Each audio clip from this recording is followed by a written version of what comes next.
খবর শুনছেন আশা news channel থেকে। আজ জানাবো পশ্চিমবঙ্গ দেশ ও বিশ্বের বাছাই করা 50টি গুরুত্বপূর্ণ তাজা খবর। চ্যানেলে নতুন হয়ে থাকলে চ্যানেলটিকে অবশ্যই সাবস্ক্রাইব করবেন। খবরের শুরুতেই সংবাদ শিরোনাম। ছাড়খাড় তৃণমূল, কংগ্রেসের সঙ্গে হাত মেলাতে চলেছেন মমতা। অতীত টেনে বিস্ফোরক দাবি প্রদীপ ভট্টাচার্যের। মমতা অভিষেক দ্বন্দ্বে বড় বিস্ফোরণ, তৃণমূলের অস্বস্তি বাড়িয়ে সামনে এলো চাঞ্চল্যকর তথ্য। তৃণমূলে মহাভাঙনের আশঙ্কা, ঋতব্রতর বিদ্রোহের মাঝে হুমায়ুনের বড় বার্তা, মমতা আসন জেতানোর দায়িত্ব আমার। সরকারি কর্মীদের জন্য বড় সুখবর, এক ধাক্কায় 9% ডিএ বৃদ্ধি, উচ্ছ্বাস রাজ্য জুড়ে। অভিষেকের সাংসদ পদ কি বাতিল হতে চলেছে? বিস্ফোরক মন্তব্যে নতুন রাজনৈতিক ঝড়। অন্নপূর্ণা যোজনার টাকা কবে ঢুকবে? সময়সীমা জানিয়ে বড় ঘোষণা মন্ত্রী অগ্নিমিত্রা পালের। মমতা বিধানসভায় যেতে চাইলে আমাকে বলুন, হুমায়ুনের প্রস্তাবে তোলপাড় রাজ্য রাজনীতি।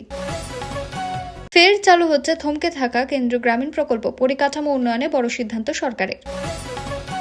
তাজপুর বন্দর প্রকল্প কি বাতিলের পথে? নবান্নের ঘোষণায় শুরু জোর রাজনৈতিক বিতর্ক। তৃণমূলে নতুন মোড়, ঋতব্রত শিবির ছেড়ে মমতার কাছে ফিরতে চান একাধিক এমএলএ। কালীঘাটে ফোনের বন্যা। পুলিশ নিয়োগে কোটি কোটি টাকা নেওয়া হতো, হুমায়ুনের বিস্ফোরক দাবিতে চাপে তৃণমূল। মমতা একবার অনুরোধ করুন, বিধানসভায় পাঠানোর দায়িত্ব নিতে প্রস্তুত হুমায়ুন। অভিষেককে গ্রেপ্তার হতে পারেন, দিলীপ ঘোষের মন্তব্য ঘিরে তোলপাড় বাংলার রাজনীতি। যা করেছে আইন মেনেই, বহিষ্কার বিতর্কে পাল্টা প্রশ্ন ঋতব্রতর। নতুন মোড় মামলায় একের পর এক বিতর্কের পর বড় পদক্ষেপ, বিডিও পদ থেকে অপসারিত জাহাঙ্গীর ঘনিষ্ঠ শানু বক্সি। দিদির থেকে দূরত্ব বাড়ছে, কংগ্রেসের পথে 60 বিধায়ক, ঋতব্রত দাবিতে তোলপাড় বঙ্গ রাজনীতি। কেন্দ্রীয় নিরাপত্তা প্রত্যাহার নিয়ে আইনি লড়াই, আদালতে দ্বারস্থ হতে চলেছেন এজেইউপি নেতা। নবান্নে বিরল সৌজন্য, ফিরহাদকে মেয়র সাহেব বলে ডাকলেন শুভেন্দু, চা আড্ডা ঘিরে জোর চর্চা। সরকারি কর্মীদের জন্য বড় সুখবর, এক ধাক্কায় 50% বেতন বৃদ্ধি, নবান্নের ঘোষণায় উচ্ছ্বাস। বিদ্রোহে চাপে তৃণমূল, পরিস্থিতি সামাল দিতে অভিষেককে নিয়ে কোথায় যাচ্ছেন মমতা? তীব্র জল্পনা। ফিরহাদের পদত্যাগের গুঞ্জনের মাঝেই অগ্নিমিত্রার বার্তা, দায়িত্ব নিয়ে নতুন রাজনৈতিক বিতর্ক। হাজার কোটি টাকার মদের ব্যবসায় বড় ধাক্কা, তারাপীঠে লাইসেন্স বাতিলের আশঙ্কা, উদ্বেগ ব্যবসায়ীদের। বিদ্রোহী বিধায়কদের নিশানায় কুণাল, সই তালিকা গোপন কেন? 4 প্রশ্নে বাড়ল চাপ। দপ্তর না পেয়ে মন্ত্রী চেয়ারে বসে ছবি ভাইরাল, বিতর্ক বাড়তে ব্যাখ্যা প্রতিমন্ত্রী। এবার গ্রামে গ্রামে পাকা বাড়ি, আবাস যোজনায় বড় ঘোষণা, কারা পাবেন সুবিধা। ক্যারিয়ার শেষ, বিদেশে চলে যাওয়া উচিত, অভিষেককে নিয়ে বিস্ফোরক মন্তব্য বর্ষিয়ান নেতার। ইন্ডিয়া জোটে নতুন ফাটল, কংগ্রেসকে বিশ্বাসঘাতক বলে বৈঠক, বয়কটের হুঁশিয়ারি। 15 বছর ক্ষমতায় থেকে চর্বি জমেছে, নতুন তৃণমূলকে তুলোধনা করে মমতার পাশে মহুয়া। তৃণমূলে ভাঙন না প্রত্যাবর্তন, একের পর এক নাটকীয় ঘটনায় চরম উত্তেজনা রাজ্য রাজনীতিতে। মমতা অভিষেক, ঋতব্রত হুমায়ুন উষিতে সরগরম বাংলার রাজনৈতিক সমীকরণে আসছে বড় বদল। মালদায় মদের থেকে মায়েদের সার্জিক্যাল স্ট্রাইক, পুলিশকে ছাড়াই বেআইনি কারবার গুড়িয়ে দিলেন ক্ষুব্ধ মহিলারা। সন্দীপন শাহর বাড়ির সামনে বিজেপির বিক্ষোভ, ডিজির কাছে নালিশ জানাতে তৎপর তৃণমূল পরিষদীয় দল। বেশ করেছি শুভেন্দুর বৈঠকে গিয়ে, ফিরহাদের সাফ জবাব। ঋতব্রত কাণ্ডে নতুন রাজনৈতিক সমীকরণের জল্পনা।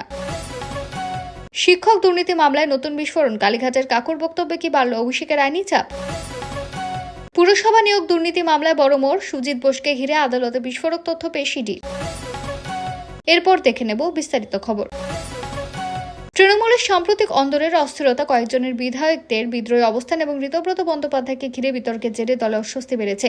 বিশেষ করে কিছু মহলে জল্পনা ছড়িয়েছে যে দলের নেতৃত্ব ভবিষ্যৎ কৌশল নিয়ে মত পার্থক্য তৈরি হয়েছে। তবে এই ধরনের দাবি ও জল্পনার স্বাধীনভাবে নিশ্চিত প্রমাণ পাওয়া যায়নি। খবরে উঠে এসেছে যে ঋতব্রত সন্দীপন শাহকে ঘিরে বিতর্কের পর দলের ভেতর অসন্তোষ আর আলোচনা শুরু হয়েছে। কিছু বিধায়কদের অবস্থান ঘিরে রাজনৈতিক মহলে নানা জল্পনা।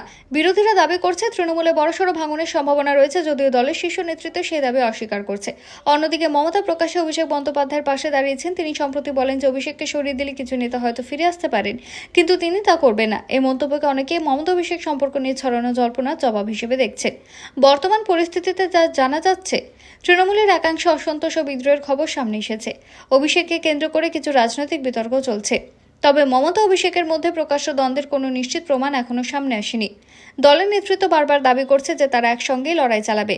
তাই মমতা অভিষেক দ্বন্দ্ব সংক্রান্ত খবরকে আপাতত রাজনৈতিক জল্পনা, বিভিন্ন পক্ষের দাবির প্রেক্ষিতে দেখা উচিত, প্রতিষ্ঠিত তথ্য হিসেবে নয়। তৃণমূলের সাম্প্রতিক রাজনৈতিক সংকটের মধ্যে বহিষ্কৃত বিধায়ক ঋতব্রত বন্দ্যোপাধ্যায়কে ঘিরে নতুন সমীকরণ তৈরি হয়েছে। এই পরিস্থিতির মাঝেই বিধায়ক হুমায়ুন কবির প্রকাশ্য মন্তব্য করেন যে যদি মমতা তার কাছে আসেন তাহলে তাকে জেতানোর দায়িত্ব তিনি নিতে প্রস্তুত। এই মন্তব্য ঘিরে রাজনৈতিক মহলে ব্যাপক আলোচনা শুরু হয়েছে। খবরে বলা হয়েছে ঋতব্রত নেতৃত্বে একদল বিধায়ক নিজেদের শক্তি প্রদর্শনের চেষ্টা করছে। বিভিন্ন সংবাদ মাধ্যমে দাবি করা হয়েছে যে তার পক্ষে উল্লেখযোগ্য সংখ্যক বিধায়কের সমর্থন রয়েছে এবং বিরোধী দলনেতা পদ নিয়েও নতুন পরিস্থিতি তৈরি হয়েছে। হুমায়ুন কবিরের বক্তব্যের মূল বার্তা ছিল মমতা যদি ভবিষ্যতে নির্বাচনে লড়তে চান বা রাজনৈতিকভাবে নতুন লড়াই শুরু করতে চান তাহলে তিনি ব্যক্তিগতভাবে সেই লড়াইয়ে সাহায্য করতে রাজি। এই মন্তব্যকে অনেকে তৃণমূলের অন্তরের বর্তমান টানাপোড়েনের প্রেক্ষিতে গুরুত্বপূর্ণ রাজনৈতিক বার্তা হিসেবেই দেখছেন। এদিকে মমতা অভিযোগ করেছেন যে তার দলকে ভাঙার চেষ্টা চলছে এবং বাইরের শক্তি তৃণমূলে বিভাজন তৈরির চেষ্টা করছে। অন্যদিকে ঋতব্রত শিবিরের দাবি তারা দলের প্রকৃত আদর্শ রক্ষার লড়াই করছে। এবিপি আনন্দে প্রকাশিত প্রতিবেদন অনুযায়ী প্রাক্তন তৃণমূল নেতা বর্তমান এজিইউপি নেতা হুমায়ুন কবির তৃণমূলের অতীত ভূমিকা নিয়ে কড়া মন্তব্য করছেন। তার দাবি অতীতে পুলিশ নিয়োগে ব্যাপক দুর্নীতি হয়েছিল এবং সেই কারণে আজ দলকে রাজনৈতিক মূল্য দিতে হচ্ছে। তবে এগুলি হুমায়ুন কবিরের রাজনৈতিক অভিযোগ। আদালত বা তদন্তকারী সংস্থার মাধ্যমে নির্দিষ্ট অভিযোগ প্রমাণিত হয়েছে এমন তথ্য প্রতিবেদনে উল্লেখ নেই। হুমায়ুন ঠিক কি বলেছে? তার দাবি দীর্ঘদিন ধরে সংগঠনের ভেতরে বিভিন্ন অনিয়ম ও দুর্নীতির অভিযোগ জমা হয়েছিল। পুলিশ নিয়োগ প্রক্রিয়া নিয়েও তিনি প্রশ্ন তোলেন এবং বলেন এর ফলে সাধারণ মানুষের একাংশের মধ্যে ক্ষোভ তৈরি হয়েছে। তিনি আরও দাবি করেন বর্তমান রাজনৈতিক পরিস্থিতি তৃণমূলের জন্য সতর্কবার্তা এবং দলকে আত্মসমালোচনা করতে হবে। হুমায়ুন কবির একসময় তৃণমূলের বিধায়ক ও নেতা ছিলেন, পরে দলের সঙ্গে সম্পর্কের অবনতি ঘটে এবং তিনি নতুন রাজনৈতিক দল গঠনের সিদ্ধান্ত নেন। গত কয়েক মাস ধরে তিনি মমতা অভিষেকের বিরুদ্ধে একাধিক রাজনৈতিক আক্রমণ সানিয়ে আসছেন। সাম্প্রতিক সময় হুমায়ুন কখনো মমতা বন্দ্যোপাধ্যায়কে সমর্থনের বার্তা দিয়েছেন, আবার কখনো তৃণমূল নেতৃত্বের সমালোচনা করেছেন। সম্প্রতি তিনি মমতাকে বিধানসভায় ফেরার জন্য নিজেদের এলাকা থেকে লড়ার প্রস্তাবও দেন, যা রাজনৈতিক মহলে আলোচনার বিষয় হয়ে ওঠে। এই মন্তব্যগুলো এমন এক সময় এসেছে যখন পশ্চিমবঙ্গের রাজনীতিতে তৃণমূলের অভ্যন্তরীণ পরিস্থিতি, বিরোধীদের আক্রমণ এবং বিভিন্ন দুর্নীতি সংক্রান্ত মামলার জেরে রাজনৈতিক চাপ নিয়ে আলোচনা চলছে। তবে হুমায়ুনের অভিযোগগুলি রাজনৈতিক বক্তব্য হিসেবে দেখা উচিত, কারণ এগুলি সত্যতা সম্পর্কে চূড়ান্ত সিদ্ধান্ত তদন্ত বা আদালতের প্রক্রিয়ার উপরে নির্ভর করে। তাজপুর গভীর সমুদ্র বন্দর প্রকল্প নিয়ে জোর চর্চা শুরু হয়েছে। নবান্নে এক গুরুত্বপূর্ণ বৈঠকের পর মুখ্যমন্ত্রী শুভেন্দু অধিকারী জানান, বর্তমানে তাজপুরে যে জায়গায় বন্দর তৈরির পরিকল্পনা ছিল সেখানে প্রকল্প বাস্তবায়ন করা কঠিন হয়ে পড়েছে। মূল সমস্যা হলো জমি। সরকারের দাবি প্রয়োজনীয় পরিমাণ জমি না থাকায় প্রকল্প এগিয়ে নিয়ে যাওয়া সম্ভব হচ্ছে না। সেই কারণে আগে নির্বাচিত সংস্থাও কাজ শুরু করতে পারেনি। তবে মুখ্যমন্ত্রী স্পষ্ট করে জানিয়েছেন বন্দর তৈরির পরিকল্পনা পুরোপুরি বাতিল করা হচ্ছে না, বরং সরকার বিকল্প জায়গা খুঁজে নতুনভাবে প্রকল্প বাস্তবায়নের পথে হাঁটতে চায়। তাজপুরের কাছে পাত্রবার এলাকায় নতুন বন্দর তৈরির সম্ভাবনা খতিয়ে দেখা হচ্ছে। ওই এলাকায় প্রায় 1700 একর সরকারি জমি রয়েছে বলে দাবি করা হয়েছে, ফলে সেখানে প্রকল্প বাস্তবায়ন অনেক সহজ হতে পারে। এই প্রকল্পকে ঘিরে আগে আদানি গোষ্ঠীর নামও উঠে এসেছিল। তাজপুর বন্দরের জন্য আদানি গোষ্ঠীকে লেটার অফ ইন্টেন্ট দেওয়া হলেও শেষ পর্যন্ত চূড়ান্ত চুক্তি হয়নি। পরে নতুনভাবে টেন্ডার প্রক্রিয়া নিয়ে আলোচনা শুরু হয়। কেন্দ্রীয় সরকার জানিয়েছিল এই প্রকল্পের ভবিষ্যৎ নির্ধারণে রাজ্য সরকারের ভূমিকাই সবচেয়ে গুরুত্বপূর্ণ। মুখ্যমন্ত্রী আরও জানান, কেন্দ্রীয় জাহাজ মন্ত্রী সর্বানন্দ সোনোয়ালের সঙ্গে বিষয়ে আলোচনা হয়েছে। রাজ্যের বিকল্প পরিকল্পনার প্রতি কেন্দ্র ইতিবাচক মনোভাব দেখিয়েছে বলেও দাবি করা হয়েছে। পাশাপাশি পশ্চিমবঙ্গের উপকূলীয় এলাকায় বন্দর, জলপথ পরিবহন, মৎস্য পরিকাঠামো এবং জেটি নির্মাণের মতো একাধিক উন্নয়ন প্রকল্প নিয়ে আলোচনা হয়েছে। সব মিলিয়ে তাজপুর বন্দর প্রকল্প সম্পূর্ণ বন্ধ হয়ে যাচ্ছে এমনটা এখনই বলা যাচ্ছে না, বরং বর্তমানে জায়গার পরিবর্তে নতুন স্থানে প্রকল্প বাস্তবায়নের সম্ভাবনা নিয়ে সরকার এগোতেই চাইছে। তাই তাজপুর বন্দর বাতিল শিরোনামটি যতটা চাঞ্চল্যকর শোনাচ্ছে, বাস্তবে বিষয়টি অনেকটাই প্রকল্পের স্থান পরিবর্তন ও নতুন পরিকল্পনা ঘিরে। অন্নপূর্ণা যোজনা নিয়ে রাজ্যের বহু মহিলার মধ্যে এখনো সবচেয়ে বড় প্রশ্ন, নতুন করে ফর্ম জমা দিলে 3000 টাকা করে অ্যাকাউন্টে ঢুকবে। এই বিষয়ে বিস্তারিত জানিয়েছেন মন্ত্রী। তিনি জানান, যাদের নাম আগে থেকে তালিকায় রয়েছে তাদের মধ্যে লক্ষ লক্ষ উপভোক্তার অ্যাকাউন্টে টাকা পাঠানোর কাজ শুরু হয়ে গিয়েছে। নতুন আবেদনকারীদের ক্ষেত্রেও দীর্ঘদিন অপেক্ষা করতে হবে না। ফর্ম জমা দেওয়ার পর তা যাচাই করা হবে এবং সব তথ্য ঠিক থাকলে কয়েকদিনের মধ্যেই টাকা অ্যাকাউন্টে পাঠানো শুরু হবে। সরকারের বক্তব্য অনুযায়ী বর্তমানে প্রায় 28 লক্ষের বেশি মহিলার অ্যাকাউন্টে অন্নপূর্ণা যোজনার টাকা পাঠানো হচ্ছে। নতুন আবেদনকারীর জন্য একটি বিশেষ প্রক্রিয়া চালু করা হয়েছে। আবেদন জমা পড়ার পর নিয়মিতভাবে তালিকা আপডেট করা হবে এবং যাচাই শেষ হলে উপভোক্তাদের অ্যাকাউন্টে টাকা পৌঁছে যাবে। এই তালিকা সংশোধনের কাজ আগামী 3 মাস ধরে চলবে। অগ্নিমিত্রা পাল আরও জানিয়েছেন, 13 পাতার ফর্ম দেখে ভয় পাওয়ার কিছু নেই। ফর্মের প্রতিটি ঘর পূরণ করা বাধ্যতামূলক নয়। যেসব তথ্য প্রযোজ্য নয় সেখানে নট অ্যাপ্লিকেবল লেখা যাবে। সরকার ধীরে ধীরে ফর্ম আরও সহজ করার চেষ্টা করছে। মুখ্যমন্ত্রী জানিয়েছেন, যত দ্রুত ফর্ম জমা দেওয়া হবে তত দ্রুত সুবিধা পাওয়া যাবে। ফর্ম জমা পড়ার সঙ্গে সঙ্গে যাচাই প্রক্রিয়া শুরু হবে এবং অনুমোদন মিললেই 3000 টাকা সরাসরি ব্যাংক অ্যাকাউন্টে ট্রান্সফার করা হবে। খবরে আরও বলা হয়েছে, যাদের নাম ভোটার তালিকা সংক্রান্ত কারণে আটকে রয়েছে তাদের ক্ষেত্রে পৃথকভাবে যাচাই করা হবে। তবে যারা যোগ্য উপভোক্তা হিসেবে চিহ্নিত হবেন তাদের টাকা পাওয়ার ক্ষেত্রে কোনো সমস্যা হবে না। সব মিলিয়ে নতুন করে অন্নপূর্ণা যোজনার ফর্ম জমা দিলে সাধারণভাবে যাচাই সম্পূর্ণ হওয়ার পর কয়েকদিনের মধ্যে টাকা অ্যাকাউন্টে ঢুকতে শুরু হতে পারে এবং সরকার আগামী 3 মাস ধরে ধারাবাহিকভাবে নতুন উপভোক্তাদের তালিকাভুক্ত করার কাজ চালাবে।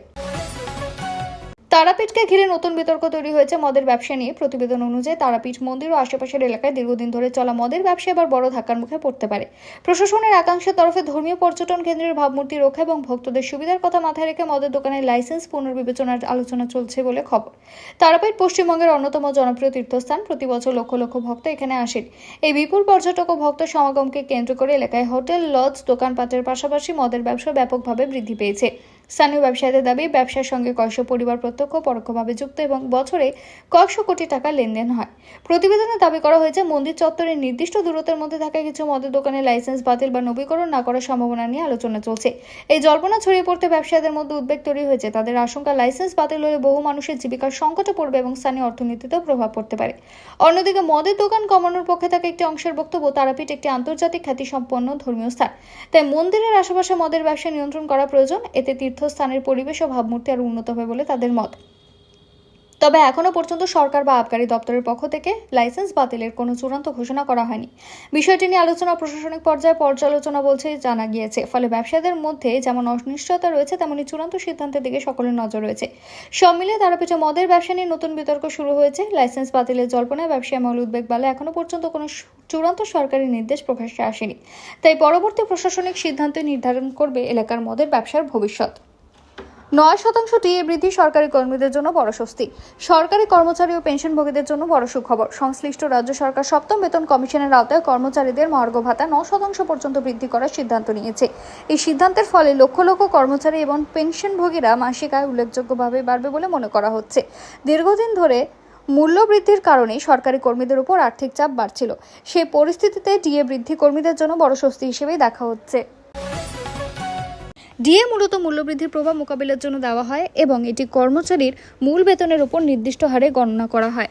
এই সিদ্ধান্ত কার্যকর হওয়ার ফলে কর্মচারীদের মাসিক বেতনে কয়েক হাজার টাকা পর্যন্ত বৃদ্ধি হতে পারে। যাদের মূল বেতন বেশি তাদের ক্ষেত্রে ডিএ বৃদ্ধির আর্থিক সুবিধা তুলনামূলক বেশি। একই সঙ্গে অবসরপ্রাপ্ত পেনশনভোগীরাও বর্ধিত ডিএ বা ডিআর এর সুবিধা পাবেন। প্রতিবেদনে বলা হয়েছে, 7ম বেতন কমিশনের সুপারিশ অনুযায়ী ডিএ বৃদ্ধির সিদ্ধান্ত নেওয়া হয়েছে। এর ফলে সরকারি কর্মীদের ক্রয় ক্ষমতা বাড়বে এবং মূল্য বৃদ্ধির প্রভাব কিছুটা হলেও কমবে বলে আশা করা যাচ্ছে। তবে গুরুত্বপূর্ণ বিষয় হলো, এই 9% ডিএ বৃদ্ধি পশ্চিমবঙ্গের রাজ্য সরকারি কর্মীদের জন্য নয়, এটি অন্য একটি রাজ্য সরকারি কর্মচারীদের জন্য ঘোষিত সিদ্ধান্ত। তাই পশ্চিমবঙ্গের কর্মীদের ডিএ সংক্রান্ত পরিস্থিতির সঙ্গে এই ঘোষণাকে গুলিয়ে ফেলা উচিত নয়। সব মিলিয়ে 9% ডিএ বৃদ্ধি সংশ্লিষ্ট রাজ্যের সরকারি কর্মচারী পেনশনভোগীদের জন্য একটি বড় আর্থিক স্বস্তির খবর হিসেবে সামনে এসেছে।